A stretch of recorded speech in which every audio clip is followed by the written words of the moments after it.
Chapter 17. Maxwell Stanton was in a bitter mood, and it did not take Willie long to notice. He sat very still while he watched his boss mangle the food on his plate.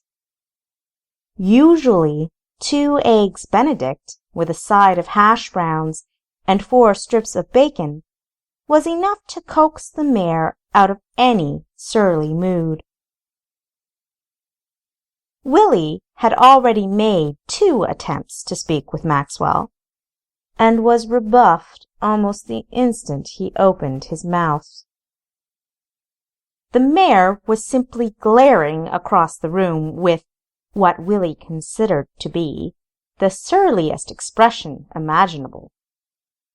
The henchman had been contemplating the consequences of his exiting the room for about 10 minutes when an unknown voice penetrated the menacing silence. "No appetite this morning, brother?" Willie's head snapped round to see a beautiful woman glide into the room with an elegant swish of skirts. He'd heard tales of Mrs. Amelia Stanton's beauty from the other servants, but he now judged them grossly inadequate. Willie, who'd seen many a pretty lady, had never seen her equal in grace or beauty. Although he was not the most perceptive of men, he relished the trace of mischievous deception that he read upon her countenance. He could pick up on these traits in another, as he was well practiced in these qualities himself. Maxwell promptly stood up at her entrance, though the scowl on his face deepened even more. Willie followed his example, although he omitted the scowl. Pulling a chair out for her, and waiting with rather impatient decorum until she'd seated herself, Maxwell assisted by tucking her in closer to the table. "My appetite is fine, thank you, sister."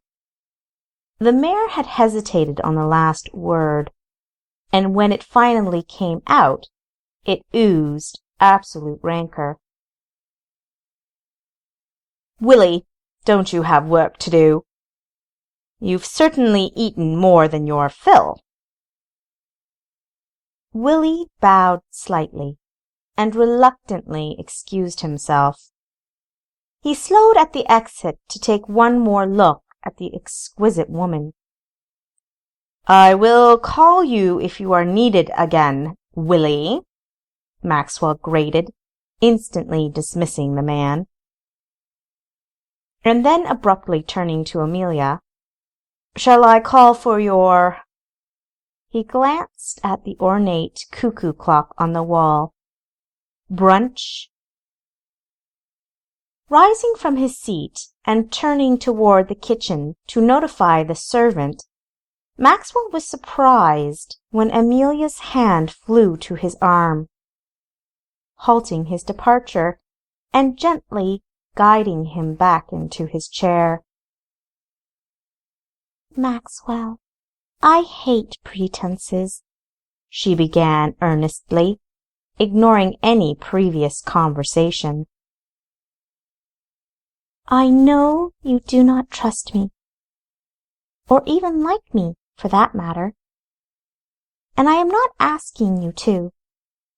Only know that your wanting my brother's wife does not revolt me in the slightest." Dumbfounded by her straightforwardness, Maxwell could not immediately think of a reply, and after a brief pause, managed only, "How so, madam?" He realized her hand was still on his arm, and the place where it touched was warm and tingly. In that instant, a desire for her whelmed up inside him. Seeing the object of his distraction, she quickly removed her hand and placed it coyly in her lap. She looked around the room suspiciously. "I will not mince words with you, Maxwell. I hate my brother just about as much as you hate yours." He pushed his chair back hastily, wanting nothing more than to escape this unpredicted intensity of emotions from both the lady and from himself. "Excuse me, madam, but I believe you're hungry." This time her hand secured his thigh, calmly pinning him to his chair, and there was no disguising the bolt of energy that shot through his body at her touch. Heat rose to his face as signs of comprehension dawned on hers. "Stay put and hear me out," she commanded, disengaging her hand and leaving no room for polite excuses. "It's no secret you despise Fenton, and I do not blame you. Excuse me while I cite my favorite piece of literature and state that my life, Maxwell, holds few distinctions, but I feel I may safely confide that I have been most unfortunate in my choice of husband and the good Lord's choice of brother. Fenton, well, he certainly deserves a hefty comeuppance. I'm sure I need not go into details of what a selfish, arrogant, contemptible buffoon he is. As for Paxton," she hesitated momentarily. "To cut a long story short, he is the reason I've wasted several years of my life with that very buffoon. You and we aren't so different. We both covet something beyond our reach. You want my brother's wife, although rumor has it she despises you, and I want my husband humiliated, disgraced, and reviled by all decent society." She smiled wickedly. "It's obvious to me we'll both benefit from what the other one wants and desires. If we work together, what we want will be easier, much closer. There's only one thing I demand." He waited, his face expectant. "No harm must come to Paxton," she stated firmly. He opened his mouth to protest, but she silenced him with a mischievous grin. "No physical harm, that is. I want him to live for years to come with nothing but the feeling of bitter disappointment, grief, and sorrow. So he'll experience firsthand just how I have suffered." Maxwell clapped his hands together delightedly, and his chagrin at his brother's summoning his wife quickly evaporated. "My lady," he chuckled melodiously, "you are a gift from God." This foolish woman would help in getting everything he wanted, and in the end he'd have absolutely no scruples against pinning every evil deed on her. The sun was shining gloriously on Amelia's hair, which was loosely pulled into a tousled bun, with soft curls seductively outlining her delicate face, when Fenton quietly leaned against the door jamb of the breakfast room. Maxwell had an absurd grin on his clean-shaven face as he stuffed golden hash browns into his mouth. Amelia, sensing her husband's presence, glanced up and smiled warmly at him. "Ah, there you are, my dear. Maxwell, your brother Fenton rose much earlier than either of us did." Naturally, she didn't want to indicate what had occupied him during the period between his breakfast and his appearance for lunch. "He's already had breakfast, but perchance you are hungry again, my dear." "Did you sleep well?" Maxwell inquired politely. "Tolerably," Fenton conceded slowly, feeling something was amiss. Amelia lifted her cheek slightly as he bent down to kiss her. "I'm glad to hear it. I hope you have an appetite, because I ordered lunch for you." "Thank you, Amelia. I am quite hungry. I ate hours ago. How are you today, Max?" "I'm feeling a good deal better after speaking with your lovely wife." Maxwell crunched on a piece of bacon. "Are you sure you're quite well, Fenton? You seem agitated." Fenton's gut clenched. He didn't like his brother's cheerful attitude. "I am."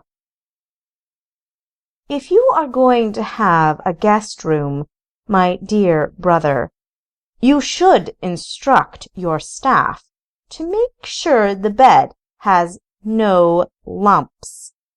I've never slept so uncomfortably in my life. I'm sure my own staff, my servants, would have found it a horrid sleeping arrangement. If you cannot keep a guest room more luxurious than a servant's quarters, then I suggest you don't have a guest room at all." Maxwell's smile remained, though it tightened slightly. "How disconcerting. I'm sorry to hear that your night was not restful, Fenton," he said in a voice that declared differently.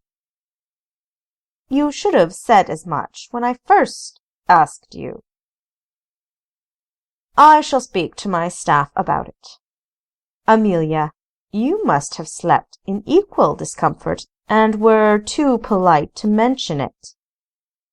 Amelia looked directly at her husband and said without the slightest hesitation, "I'm surprised you didn't sleep well, my darling. As for me, I slept like a baby." Maxwell's grin widened as he saw the irritated flash behind Fenton's eyes. "Well, that at least is some consolation." Fenton felt his appetite wane as he watched his wife and brother engaged in pleasant and pointless conversation. He couldn't shake the feeling that something was wrong, and it annoyed him that he could not figure out what. Amelia squeezed his hand tightly. "I suppose I should go and do some sightseeing today," she announced, and then looked at the mare. "I'm most anxious to have a tour of your empire." Her jovial giggle and choice of words made Fenton tighten his grip on her hand. "It seemed like a quaint, lovely town, with fascinating shops and establishments, when I first drove through in my carriage," she continued, undaunted. "Perhaps I should arrange to have someone accompany you and show you around then." "No, thank you, Maxwell. I must admit I'm a typical lady, and wish to admire several locations privately and at a leisurely pace. I do hope you understand." "She'll be gone for hours, and probably spend most of the time in one shop," Fenton clarified. "Do you still plan to see Paxton tomorrow?" "Yes, in view of the fact that it has been such a long time since I last saw him. I should stay for a couple of days. That is, of course, if he'll welcome me. I really have no idea how he'll react to seeing me." "Take my carriage. If you decide to stay, simply send it back with instructions on when you wish to return," Maxwell offered genially. "I'm in no rush to have it back." "Thank you, Maxwell. I accept your kind offer. Excuse me, gentlemen. I should go upstairs and prepare for my tour, as it's well past noon already. Shopping does take a lady time, you know." Fenton and Maxwell stood up politely as Amelia excused herself and went upstairs. After she'd left, both men finished their food in silence, and Maxwell ordered more coffee. By the time the gentlemen were drinking their freshly brewed coffee, Amelia was standing gracefully in the doorway, her dainty handbag in one hand and her pink parasol in the other. "I believe I'm ready to go," she announced demurely. Fenton escorted her to the entranceway and kissed her gently on the mouth. For an instant he looked at her in a way that made Maxwell, who'd trailed them after downing his remaining coffee, feel uneasy. "You take care of yourself, my sweet Amelia," Fenton said sincerely, squeezing her hand. She seemed rattled by this heartfelt attention, and murmured something about being fine and not to worry. "Will you be home for dinner?" Fenton asked. "I believe so. Good-bye."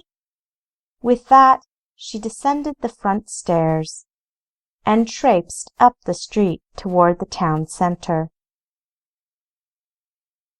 Maxwell touched his brother's arm, distracting him from the dwindling view of his wife's lovely figure walking away. "I have some matters of business to attend to. Please make yourself at home. Alistair will see to any requests you have." "Thank you," Fenton said darkly, already feeling bored. When Amelia returned to the mansion, Alistair advised her dinner was about to be served. She hurriedly acknowledged her husband and brother-in-law, who were waiting in the dining-room, and then went upstairs to wash. Taking a few moments to refresh herself, she checked her image in the mirror. Completely satisfied, she rushed down the massive staircase, and pausing briefly to compose herself, calmly entered the dining-room. Every time she came into this room, she couldn't help but be impressed. Two beautifully crafted ceiling medallions featured intricate crystal chandeliers, which were perfectly situated above a long mahogany Chippendale dining table with matching chairs. The chairs themselves drew the eye with such well-designed details as a skillfully carved splat back and off-white damask upholstered seats. Whitewashed panels covered the outer wall, and the 3 other walls were covered in a deep burgundy flannel trellis. The designs on the wallpaper made Amelia visualize several antelope antlers all coming together in a unique and alluring pattern. The room itself was very welcoming, as were most rooms in the house. Amelia was accustomed to such luxury, yet she simply adored the mayor's home, with all of its lavish and tasteful decor. The 2 gentlemen stood when she arrived, and Fenton helped her into her chair, mentioning her beauty with a rehearsed air. Obviously full of excitement about what she'd seen and bought and done while she was touring the town, Amelia exploded into chatter the moment she was seated. Both Maxwell and Fenton listened with feigned interest and casually commented when occasion called for a response. When the dinner was concluded, Amelia excused herself, claiming she was quite tired and wanted to be refreshed and alert for her journey the following day. Fenton and Maxwell enjoyed a couple of glasses of brandy and 1 cigar before calling it a night. Morning arrived, and everyone in the house was up earlier than usual. Shortly after breakfast, Amelia announced she was ready to leave. Fenton and Maxwell decided to see her off at the door. Rushing through the hallway, Amelia pulled on one of her dainty white gloves and adjusted her traveling bonnet. She kissed her husband affectionately and nodded at Maxwell. Alistair, holding one small, flower-embroidered valise, opened the door for her, assisted her down the steps, and into the awaiting carriage. Her beautiful face was framed in the black box window of the coach as she waved her gloved hand. She called her goodbyes as the horses towed the carriage from view. All 3 men went back into the house, feeling somehow bereft.